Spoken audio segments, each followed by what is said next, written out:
Can you believe it? I never thought I'd see this day. Fallout is becoming a TV series?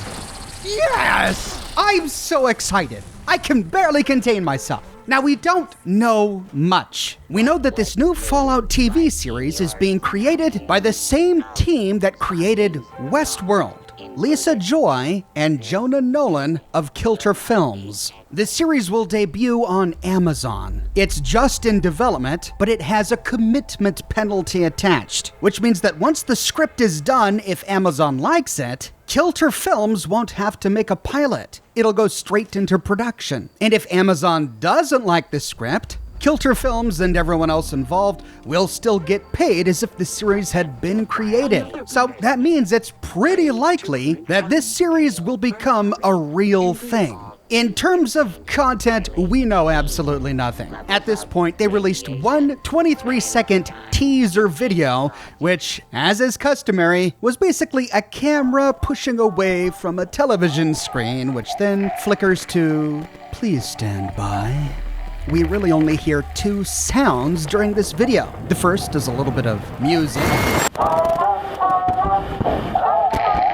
but it's so garbled that I don't know if this is coming from a real song, though we do get the impression that they're likely going to be including music from the 40s and the 50s, as has become customary in Bethesda Fallout games, and we heard gunfire.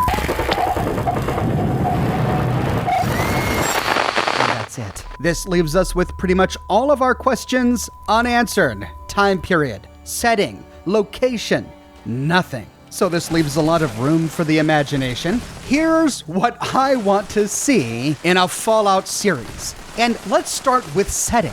Many viewers to my live show often ask me where I'd like to see the next Fallout game set, and people often say that they would love to see what China looks like in the Fallout universe, and I completely agree. China was one of the two major aggressors in the Fallout universe, the other being the United States of America. We've explored great swaths of America in the Fallout series, but we have yet to explore China. What exactly happened to China during and after the Great War? They certainly didn't come flying into America after the bombs dropped to claim their prize. Did America nuke all of China? Is their government still in charge? Or is the place much like America? Pockets of society trying to rebuild itself and great stretches of irradiated wasteland. Of course, I would love to see that explored, but I still don't think China is a good setting for a Fallout game or a Fallout series, and the reason for that is because the Fallout series has a unique feel.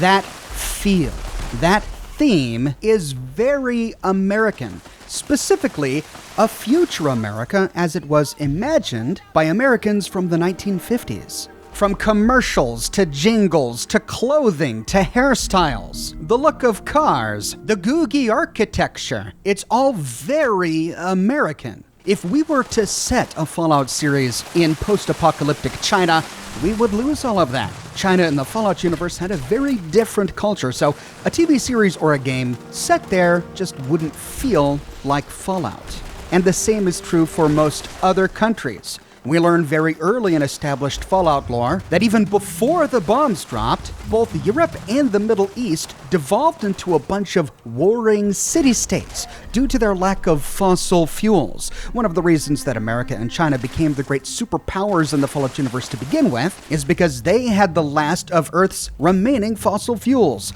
And one of the reasons they came to blows was because America, using trickery, secured for themselves the world's final cache of fossil fuels. So as interesting as it would be to explore a Middle East or a Europe in the Fallout universe, their societies had completely collapsed before the bombs even dropped. So again, we've got that problem about any series or game set there not feeling like Fallout. That really leaves two countries, and that's the United States of America and Canada.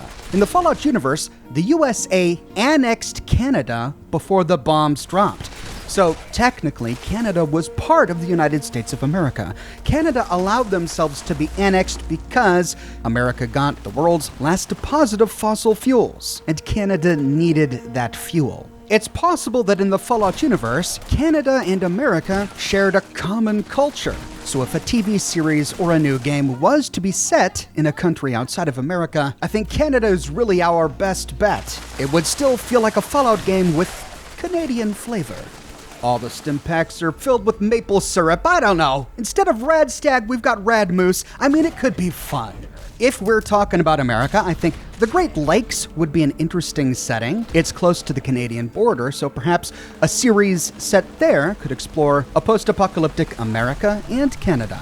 The Pacific Northwest would be a wonderful location. There hasn't been a Fallout game there yet. The Interplay Fallouts did explore the West Coast, but they didn't get any further than California, maybe Southern Oregon. And Washington also borders Canada, giving us great potential there. Florida would be really interesting. But we've already got gator claws from Nuka World, though I mean those were created by a scientist in Nuka World, so we'd have to explain how they got to Florida. Perhaps they mutated by themselves in some other way. Texas. Now, Fallout Brotherhood of Steel was already set in Texas, but Bethesda has said that Fallout Brotherhood of Steel is not canonical. It deviated so far away from what Fallout is that it's kind of been kicked out.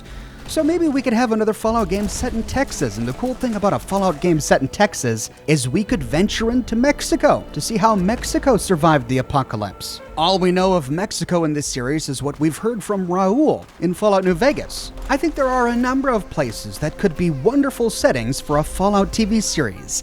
I'm more concerned about the timeline. I don't think the series should be set before the bombs drop. Now, perhaps we could have flashbacks to points in time from before the bombs dropped, or perhaps the first episode could have a portion of it set before the bombs dropped, but the rest of the series comes after. The reason I don't think it should take place before the bombs is because then it wouldn't be a Fallout series. It would be an alternate History of the United States of America series. So it needs to take place after the apocalypse, and the apocalypse has to happen pretty soon in the series. It could take place just after the bombs drop. Perhaps the series will explore how survivors of the apocalypse rebuilt their communities or migrated far away from impact sites. Maybe we get to see the raiding and the pillaging and the fighting that happened in cities just after the bombs dropped, like we read about on the terminal entries at the Mass Bay Medical Center in Fallout 4. But the problem with setting a series too early in the timeline is that it doesn't give the world enough time to produce all of its awful, mutated creatures. Fallout 76 takes place earliest in the timeline. Pre-Wastelanders, 25 years after the bombs dropped. Post-Wastelanders, 26 years after the bombs dropped. So we already know from established lore that things mutated pretty quickly. 25 years is really not a long time for Deathclaws and Gulpers and giant ticks the size of a dog to mutate. But setting the series immediately after the apocalypse just doesn't give the universe enough time to produce all of its monsters, and you really can't have a Fallout series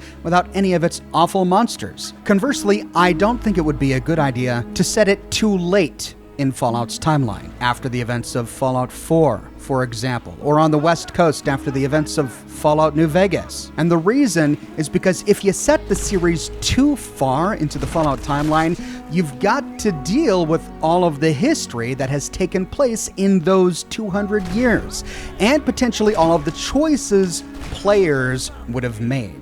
I think it's important that the series doesn't make too many player choices canonical. Now, sometimes Bethesda had to do this. For example, to bring the Brotherhood of Steel into Boston for Fallout 4, they had to write a definitive canonical history of what happened during Fallout 3. The Brotherhood was a great enemy or ally in Fallout 4, so I'm glad they did it, but by doing so, they did take a little bit away from player choice. Players of Fallout 3 now know that a choice they might have made is not canonical. That doesn't really bother me as a player, but it might bother a lot of other players. That was one of the major criticisms that Interplay got after publishing Fallout 2. After publishing Fallout 2, they kind of wrote into the story that the original Vault Dweller was male, for example, and that the original Dogmeat died at the Mariposa military base. A number of fans didn't really like that. If they set it on the West Coast after the events of Fallout New Vegas, they're gonna have to explain what happened to the NCR. If the NCR doesn't make an appearance in the series, why? Is it because the Legion won? If the Legion doesn't make an appearance in the series, why? Is it because the NCR won? So what I'd like to see in a Fallout series is a game set maybe 50 to 75 years after the apocalypse, and somewhere in America where a game has not been set yet. And for these same reasons, I hope they don't include any of the factions that we're familiar with the exception of maybe the Enclave. I know it's hard to imagine Fallout without the Brotherhood of Steel, but there are many lore reasons why including the Brotherhood just restricts what you're able to do with storytelling. I didn't want to see the Brotherhood of Steel appear as a faction in Fallout 76. They did anyway, and Bethesda took time to explain why they were there, and it made sense within the world. I'm glad they put the effort in. I'm okay with the Brotherhood in Fallout 76 now, but I don't want to see the Brotherhood of Steel in this series. I want this series to explore brand new characters, to tell a completely new story just set in this post-apocalyptic universe. If they choose to do that, then they're going to have fewer opportunities to potentially tinker too much with established Fallout lore. Now, they're also going to have to be careful how they present technology and weapons and businesses in the game. For example, if they include power armor, they can't use Excavator, T-65, or any other types of power armor that weren't exclusively used by the military before the bombs dropped. If they do introduce new suits of power armor, they'll have to explain why they exist using the lore from whatever region the series takes place. Just like Bethesda did with Excavator in Appalachia. They'll have to be careful not to show things that couldn't exist in that setting.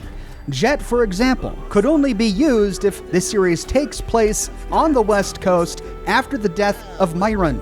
We already know that it wasn't a pre-war chem, as it doesn't appear in Appalachia at all. If it was a pre-war chem, we'd find it there. But we don't, which means that Myron made it. And unless they explain why Myron didn't make it, and he was really lying about that in Fallout 2, then we can't have Jet appear in a series that takes place before Myron invented Jet. If it's set before the bombs dropped, they can't have Nuka-Cola Quantum, because remember, Nuka-Cola Quantum came out the day the bombs dropped. Now, we do find Quantum in 3, 4, and 76, but it's always explained. And so if Quantum shows up in great quantities in the series, they'll have to explain why it's there in such great quantities if the drink was released the day the bombs dropped. And FEV is going to be tricky. What kind of Fallout game would it be without super mutants, right? But we already know where super mutants come from, FEV. And so if it takes place too far away from California, they're gonna have to explain how FEV got there if they include super mutants. They're gonna have to be careful not to answer the big questions. The last thing I want to do is watch the series and walk away knowing who dropped the bombs. Oh, we were all wrong. It wasn't Vault-Tec, it wasn't Board AI. No, it was an anonymous hacker. Now, he did it, according to the TV series. I don't want them to be reckless with the lore. I like not knowing the answers to some questions and spending time thinking about it and speculating about it. I hope they do world building in a subtle way, where we get bits and pieces of the greater things that are going on in the universe here and there, in bits and pieces from episode to episode. I hope the story focuses on characters and the stories of those characters, their factions, and their lives. What I hope they don't do is pander to a gaming audience. Every time that's been done in film and television, it just doesn't work. Like, for example, one of the big parts of a Fallout game is assembling stuff from junk. Finding junk, collecting junk. It's a huge part of the game and the world. They're going to have to translate that from gameplay into a series. And the last thing I want to see is a main character sit down and have this big montage where he's in a junk pile and he's getting the aluminum and then the glass and then he's back at his camp and he's putting it together and bam! Gatling laser! Right? I mean, I think they could address the whole junk and scrap issue without making it feel too gamey. It needs to fit within the narration of a television series. And we as an audience are gonna have to understand that. This will be a completely different medium. It's gonna be tempting to go over every word that's spoken. I know that I'm probably going to do that. I'm probably going to review each episode and show what they did right and what they did wrong. But going into this knowing that this is very different from a video game, it's a TV series, they've got different notes and beats that they've got to hit. And as an audience, we may need to be a bit more forgiving if they don't address the issue of weapon condition and degradation properly, or dress the mysterious stranger in a trench coat with the right shade of tan, etc. As long as they work really hard to make the lore consistent, and as long as they tell a completely new story in this universe, I think I'll be happy. This is gonna be a complicated thing for them to get right. There are so many moving parts, so many bits of lore that have been added here or there in all of the different Fallout games that could accidentally be contradicted. For those reasons, I'm a little nervous, but I'm more excited than I am nervous. I know that translating games into movies and TV doesn't really have a good track record, but I've been enjoying the Netflix Witcher show. I mean, it's based on the books, not the games, and the game was based on the book. I realize it's not a direct comparison, but I want to be optimistic about this. I'm really excited about this. I just hope that the producers and the writers and the directors take great care when crafting their scripts. I don't want them to feel like their imagination is restricted, because that's no fun. The Fallout universe is filled with sarcasm and comedy. Zany things happen, in addition to all of the horrifying things. I want them to have fun with it. I don't want them to take it so seriously that it can't be fun. I don't want it to be a dark and brooding, melodramatic spectacle. I want it to have moments of tension and drama and horror, but I want that to be balanced with moments of levity and world building. That's what I hope to see in this Fallout series. But those are just my thoughts. What would you like to see in this Fallout series? Let me know in the comments below. I publish many new videos each and every week on my channel, so if you don't want to miss my next one, be sure to subscribe and to click that bell notification button. If you have already but you still feel like you're missing out on YouTube notifications, consider following me on Twitter at Oxhorn. I update Twitter manually with every new piece of content that I publish. I've got a shirt shop with completely unique designs that you can't find anywhere else. My designs come on shirts in a variety of men's, women's, and children's sizes, and in a wide array of colors. You can find them on other products as well, like smartphone cases, pillows, posters, mugs, stickers, prints, etc. So if interested, you can find a link to my shop in the description below, or you can click here. If you like what I do and you want to support me in a more personal way, consider becoming a patron on Patreon or a member here on YouTube.